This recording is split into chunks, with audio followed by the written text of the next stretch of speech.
You know, when you're writing a book and the word count sign starts getting bigger and bigger and bigger, and there's no better feeling because finally your idea is starting to take shape and become a book. But then you zoom out and you see all the tiny little pages and everything that you have written, and you start to kind of lose sense of the book and how you are going to go forward and organize, and it's just a lot. Well, that happened to me, so I put my book on the wall, and here's why.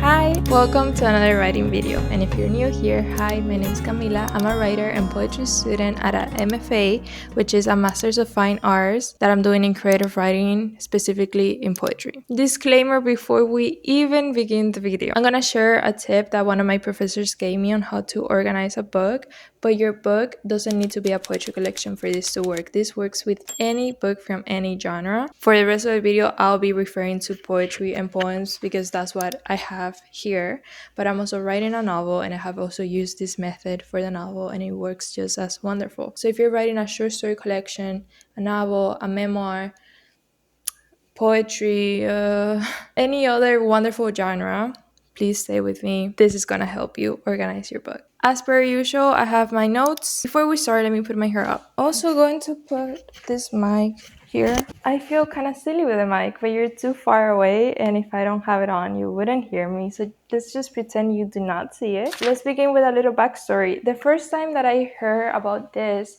was through one of my professors in the bachelor's, and it was around the time that I was applying to get into the program that I'm in right now in this master's. One of the requirements for my master's, and I think for all creative writing masters, is to present a writing sample. You apply with a genre. Me, I knew that I wanted to apply with poetry, although in my master's we take multiple genres. I feel that every time that I make a writing video, I keep on going on tangents about my master's. I just need to make a video about a creative writing master. So let me know if that's something you would like to see. But I was working on my writing sample on this manuscript. One of the tips that my professor gave me is that when you're applying to a master's and you are presenting that writing sample, it has to do two things. One, show how good your writing is to smallest level, in the sense of like, how good can you write a poem, scene, how good can you write like something contained and small, but it should also show how you're thinking of a writing project, how you're thinking a book, how you're thinking of a manuscript. And so this tip came in because he was explaining to me how even though I was writing good poems, those poems also needed to have a good connection between them to form a poetry collection that will be the thesis that I will be writing, which is now what I'm writing in my master's as my thesis. Longest story short ever done. But essentially, he told me that it was very good to see in a more physical level how in reality this book is looking like, because sometimes we can lose sense of the scope of it on the laptop. So this, for any visual learners, is very good, which is myself, but I also just recommended to try it. It's also really fun to just see your whole book on the wall. So the first step to doing a book wall is to print out all your writing that has to do with said book. In my case, since I'm doing poetry, I have multiple poems that have to do in one way or another with the book. Some of them I see more clearly in the book, others I don't see as much, but I still printed out everything so I can have a big scope of everything that I have to then help me with the next steps. The way that I put them on the wall is that I use double-sided tape, and I just use a little bit because I don't want to damage the wall, but you can go about this how is easier to you. I like this because also that way you don't see the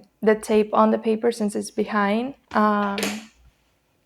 That's just what I do. So once you have your points print out and your tape ready, if you're working on a collection of sorts, if it's a poetry collection, short story collection, essay collection, something that the order of it can change. With a novel, you know your beginning and ending, and that doesn't necessarily change, or at least not at this level. It might change at the writing level, although actually I think I'm about to contradict myself. Let's look at it this way. If you're doing a collection that you from the start know that order can fluctuate and have many multiple variations, what you want to do as you're putting up those writings is to start thinking of the order of that book. I'm writing a poetry collection about Madrid, and it's kind of like a traveler's book, right? So I have a poem that is talking about how I arrive into the city. So you're seeing my whole journey from the airport to the metro to walking through the streets to get into the apartment that I'm staying at. I think, and I still think, that is a really good starting point, so that I knew was going to be my first poem. But then I'm thinking, okay, so by the end of this poem, I'm telling you that I'm going to this apartment.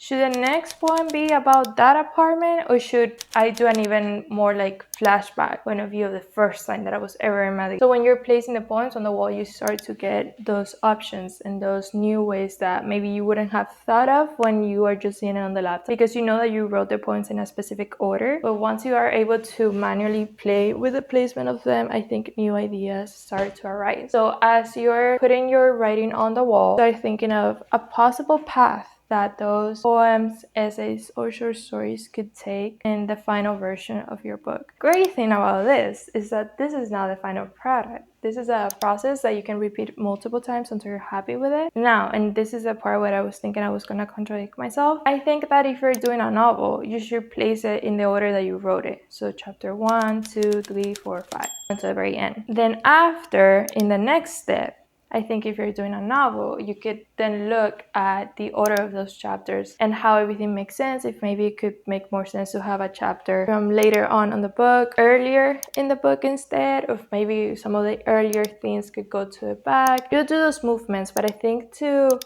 the actual physical placement of it, you should place it from the beginning to the end, and then you can make notes about possible changes. Or a memoir that follows a chronological path, I guess.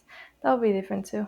Anyways, just find a path for the book. Step 3 are the post-its. I like using this because they make it easy to move around. So if I put a note here, but I'm like, never mind, I want it in this, having this method makes it just very easy for me to just reorder things. So maybe I'm like, oh no, never mind that thought, and I take it away, rather than writing on the actual paper, because then there's no going back. So on this note, I write bigger scope things about the collection. So when I'm placing the poems in this potential order, I realize that maybe between these two, there could be a good poem to write to make that transition and that jump. So I write a little note of like, okay, I could write a poem about this broad idea. Or if maybe I do have already a poem started that has to do with that. These are more just for me to start thinking of what's missing and what I can create next. Also, if there's a poem that I don't really love for the book, or I want to keep a part of it but not necessarily the whole thing, I should leave myself a little note. I like the setting of this thing, but I would like for it to express something differently, or I love what it's expressing, but I would like it to be placed elsewhere. Placement and locations are important for me because of this book and what it's dealing with. I'm trying to construct the city out of poems, so architecture, locations are very important elements for me. They don't have to be for you, just find those elements that are important for you and use these notes to kind of keep yourself on track of like, I'm accomplishing that thing that I want to with these poems here, or in these ones I'm almost there but I need to change this, or in others I'm like, I'm so not there, this not, or I need to write a new one. Step 4 are highlighters, and you're gonna pick 3 colors. So I'll do purple, the colors don't matter, whatever you feel right. Purple, blue, and yellow. And this is another tip that another professor of mine taught me in the program. This is a good method if you struggle like me with revision of poems or things to the very line, in the sense of like, I'm not sure when something is gray or if something's not that, or it's just a way to see your work again in a visual sense like this. So you pick 3 colors and you need to assign a color to each category. So the categories that we have, and again, feel free to readjust this. Categories are good. I will do purple for that. Whatever, which is yellow, and not gray, which will be blue. So you'll go poem by poem. Let's do this one. So I'll start reading it. Title is kind of whatever, to be honest. And here you need to be very honest with yourself. There's nothing wrong with this. This is gonna help you make your poems into something better. And again, if you're doing essay, story, go through maybe sections, paragraph, divide your writing into smaller parts that you can apply this to. Title, whatever. First line. Okay, my first line is filled to the brim with too much information that doesn't really make it digestible. If I was just a reader, I don't think I'll keep on reading the poem, so I just do yellow. because it has potential, but we need to fix that. Here I really like the sounds that I'm making with these words, so that is gonna have purple. I also like the syntax of that. So it's hard to do this and not read the poem out loud. Okay, and sometimes you might have this. The beginning of this line to me is a little blues. I don't think it's good. But then the ending of this line I really like. That's gonna be purple. Same thing with the following line. I don't like the beginning of my lines in this poem, but then I really like the ending.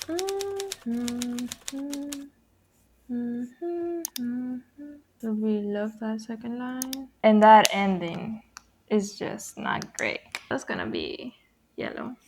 I do yellow when I like the idea of what I'm saying. I just don't like the way that I'm saying it. I think I could say it better. So it has a fixing point. But when I do blue, it's like, change that. And then based on this coloring of it all, I'll give a grade to my poem. Again, try to be very honest with yourself so you know exactly what are your best poems and what are the poems that you need to work more on. So based on this, we have maybe like 50% of it is purple, but then the rest of it is yellow and blue. So I think I'll give it like a 70. And that is, how much is that for American grades? I go to university here, I should know. 70 is a C. Okay, we have a C poem, which would be like a whatever poem, like it's passing, but we still need like something bigger. So this idea of the grading and the highlighting and the assigning, you would do to all of your poems, so that by the end of the process, you have A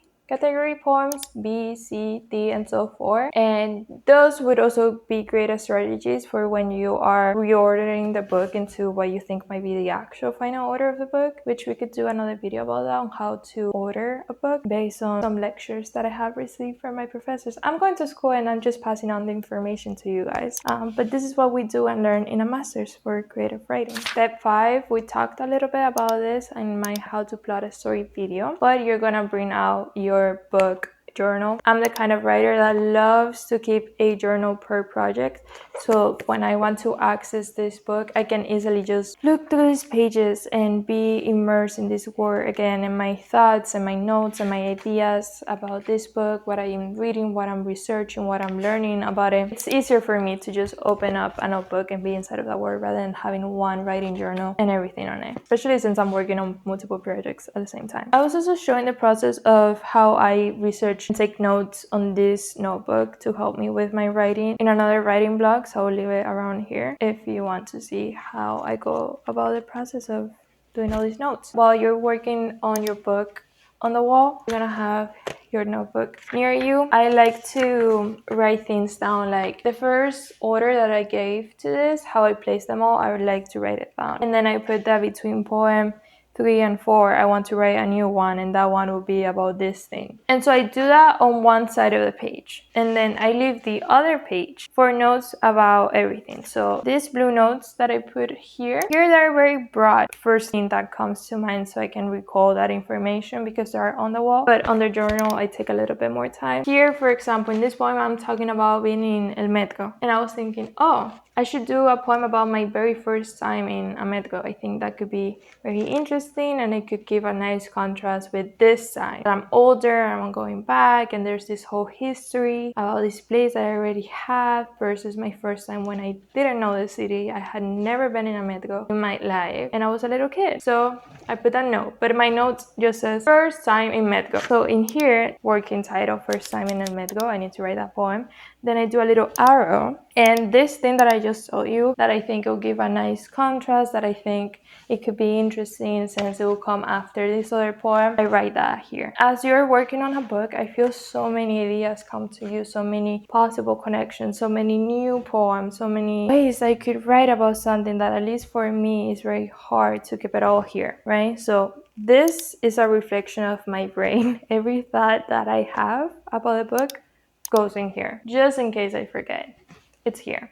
And many times I'm surprised with myself because I read something, I'm like, I don't ever remember thinking that. I'm so grateful that it's in there, so now I can use it. And then step 6 is to choose if you are gonna leave your book on the wall or not. This is completely optional and completely adjustable to you. Maybe you're not able to keep this on a long time for the book. I, for example, have it in my living room. My mom is an angel, so she doesn't mind this, but I don't love having this on the living room, you know? But I wanted to put it on here because I have better lighting, more space to work with. But I know that I won't be keeping this here for long. First thing that you can do, take a picture of it. You wrote down the order of it. Take a big picture, take close-up pictures of your notes, of your grading, of the whole thing, so you have access to the work that you did on here. But if you can keep it for a week, 2 weeks, however long or short you can or want to, it can also be very helpful. And that is something else that my professor told me when he gave me this trick. There's something that unlocks on your mind when you're not actively studying something, but it's near you. You know when a new song comes out and you don't really know it, but you listen to it until you learn it, and then it unlocks something in you that you start listening to the first second of the song and you instantly know which one it is. That is kind of what happens here too. You might not be like closely looking at each of these points every single day, but your mind subconsciously is thinking about it, and seeing it can also unlock things. So you're going about your day, like have your coffee and you stare at the wall. You're listening to music and you stare at the wall. New ideas are gonna come, and when they do, you have your notes and you have your journal. But again, don't feel pressure that you need to leave this for so long. I don't think that's necessarily true, but I think the exercise of putting things on the wall, doing the writing, moving your body as you're doing it really helps. That is why my book is on the wall. If you have any questions, please let me know on the comments. I'll be responding. I have to turn in a first version of this book by the end of the week, which will be probably when you're seeing this. I might have already turned it in. So wish me luck. Thank you for watching. As always, thank you for being here, and I'll see you in the next one. I have more writing vlogs planned.